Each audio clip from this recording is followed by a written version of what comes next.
Halo, apa kabar? Saatnya Anda menyimak berita Medan bersama saya, Frin Meriana. Sejumlah berita menarik akan kami sajikan untuk Anda dan berikut 3 berita utama hari ini. Protes jalan rusak karena tak pernah diperbaiki. Warga Kecamatan Tanjung Pura, Kabupaten Langkat berusaha masuk ke kantor DPRD.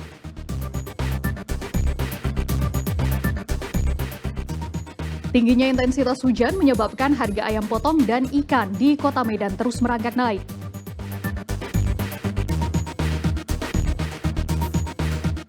Bulog Sibolga menjamin aman ketersediaan stok beras dan gula sampai menjelang bulan puasa hingga Lebaran 2025.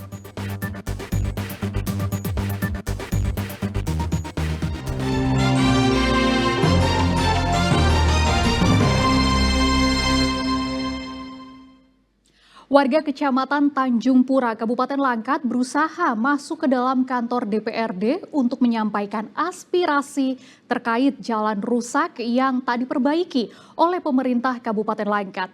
Setelah negosiasi, perwakilan massa diizinkan menyampaikan tuntutan di halaman gedung DPRD Kabupaten Langkat.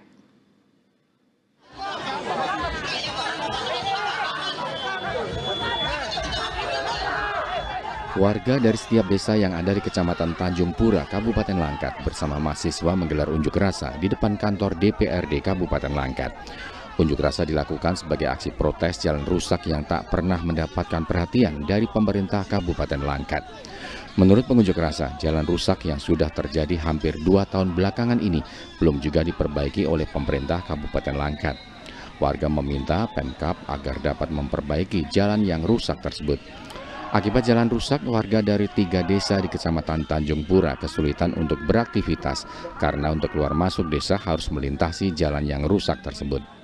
Kami hadir datang bersama-sama di DPRD Kabupaten Langkat ini untuk menuntut kepada pemerintah Kabupaten Langkat dan DPRD Langkat untuk membangun jalan kami. Betul? Setuju? Hari ini juga kami hadir datang di sini beserta dengan tuntutan kami. Kami ingin menuntut supaya jalan tersebut dapat realisasikan dalam tahun ini. Setuju? Sudah letih atau capek kami, Pak, Bu, untuk menjalani jalan tersebut. Setelah terlibat adu dorong dengan petugas Satpol PP dan polisi, perwakilan massa akhirnya diizinkan masuk ke dalam area kantor DPRD untuk menyampaikan tuntutan. Muhammad Hamdani melaporkan dari Medan.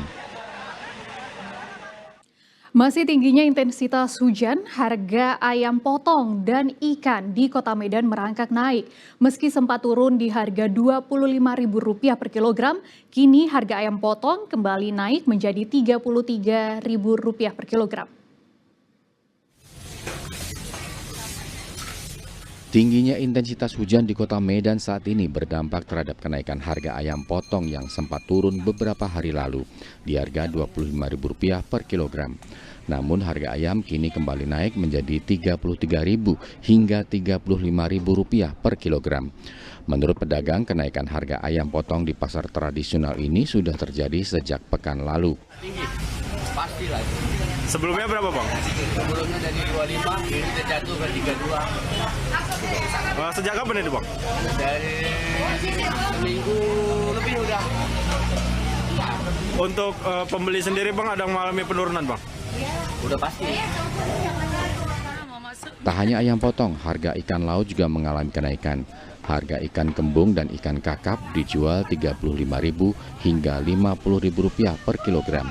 Kenaikan harga ini akibat terhambatnya distribusi lantaran tingginya intensitas hujan serta gelombang laut sehingga membuat para nelayan kesulitan mencari ikan. Selain ayam potong dan ikan, sejumlah komoditi seperti cabai dan bawang juga naik, meski tidak signifikan. Saat ini harga cabai merah dijual di harga Rp30.000 per kilogram, sedangkan cabai jenis caplak dan rawit berada di harga Rp60.000 setiap kilonya. Muhammad Hamdani melaporkan dari Medan. Membeli kendaraan dengan dokumen palsu tentunya akan merugikan. Selain kendaraan akan sulit dijual kembali, Anda juga tidak dapat membayar pajak kendaraan sesuai dengan ketentuan yang berlaku. Namun Anda tidak perlu khawatir karena Polri telah membuat beberapa pengamanan sehingga surat-surat kendaraan seperti STNK tidak mudah dipalsukan. Simak laporan berikut.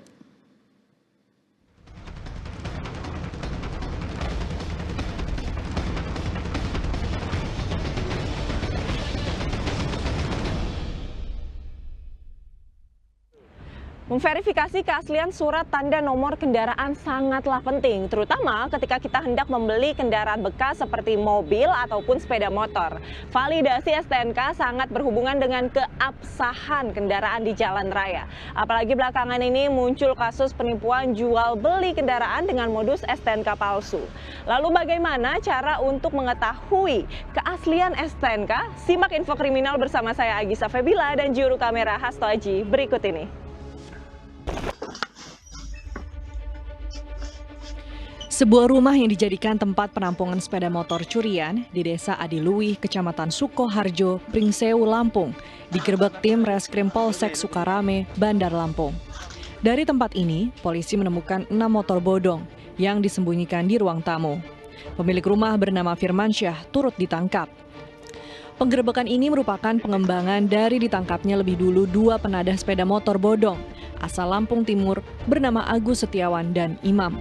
Modus jaringan ini memalsukan identitas kendaraan bodong dan mengubah nomor rangka dan mesin sesuai BPKB dan STNK dari kendaraan lain yang dibeli secara ilegal. Sepeda motor dengan surat-surat kendaraan asli tapi palsu tersebut kemudian dijual dengan harga lebih murah dari harga pasaran, dengan keuntungan Rp1.000.000 per unit. Itu cara mendapatkan BPKB STNK gimana? Online? Beli berapa? 1.500.000, 1.600.000. Antara 1.500.000, 1.600.000. Iya. Udah itu motor sama BPKB STNK-nya dibawa ke Adiluwih itu. Adiluwih. Iya. Untuk Direhab. direhab, dirubah. Nomor mesin, nomor rangkanya. Iya. Sesuai dengan BPKB dan STNK. Iya. Ini kan belinya murah. Kita jualnya ini setelah ada surat lengkap itu berapa, Mas? Dan pasarannya kemana? Online kah? Apa memang? Online ini. Berapa satu unitnya biasanya? Motor ya 10 jutaan. Jadi untung Motor komplit. untung berapa, Mas, biasanya kita itu artinya? Paling sih.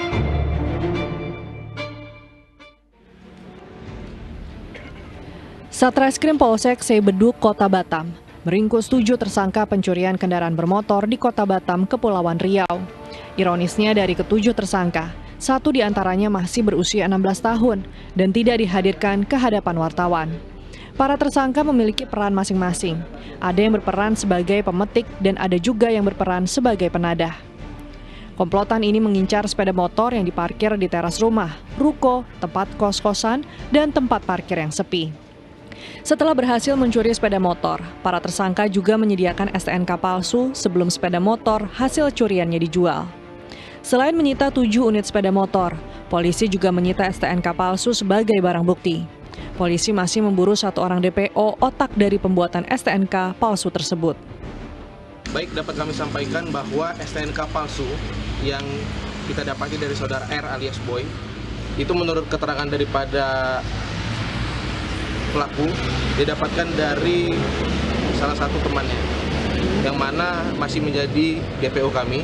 Kami akan terus dalami bagaimana motif maupun modus ini dapat beroperasi, sehingga ini menjadi hal yang kita antisipasi ke depan.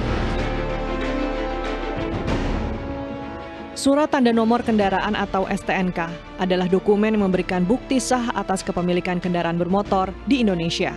Namun masyarakat seringkali terjebak dengan STNK palsu yang diakali oleh orang-orang yang tidak bertanggung jawab. Membedakan STNK asli dan palsu sangat penting bagi setiap pemilik kendaraan. Ada 2 cara untuk mengetahui STNK asli atau palsu, yakni secara online dan manual. Jika dilakukan secara online, yang pertama, Anda bisa lakukan yakni mengeceknya lewat website Samsat. Tapi setiap daerah memiliki website ataupun alamat website yang berbeda-beda.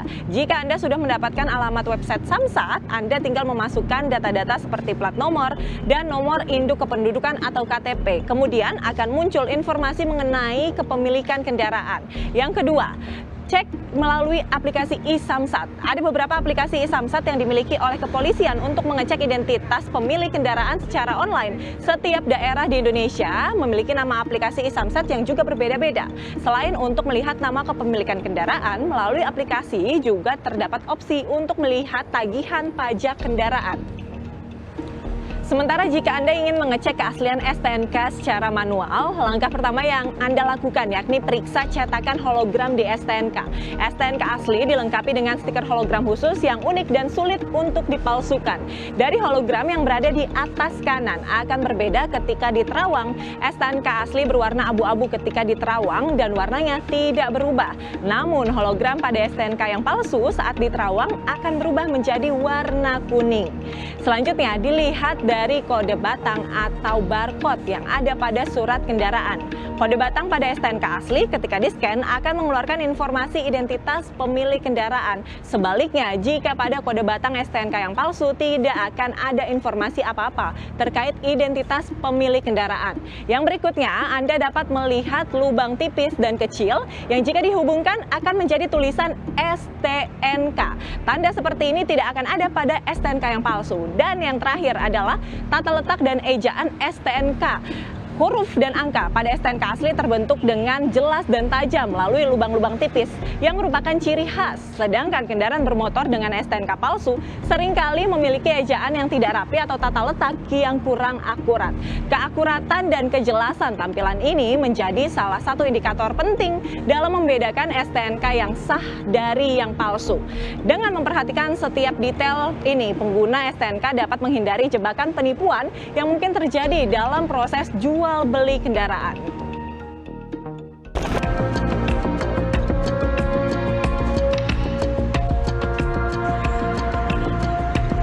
Dengan memahami cara membedakan STNK asli atau palsu, berarti Anda dapat mengurangi resiko penipuan dan menjaga keamanan kendaraan Anda. Jangan segan-segan untuk melakukan pemeriksaan langsung ke kantor Samsat terdekat jika ada hal yang mencurigakan pada kendaraan Anda atau kendaraan yang akan Anda beli. Demikian info kriminal hari ini, saya Agisa Febila dan Hasto Aji pamit, sampai jumpa.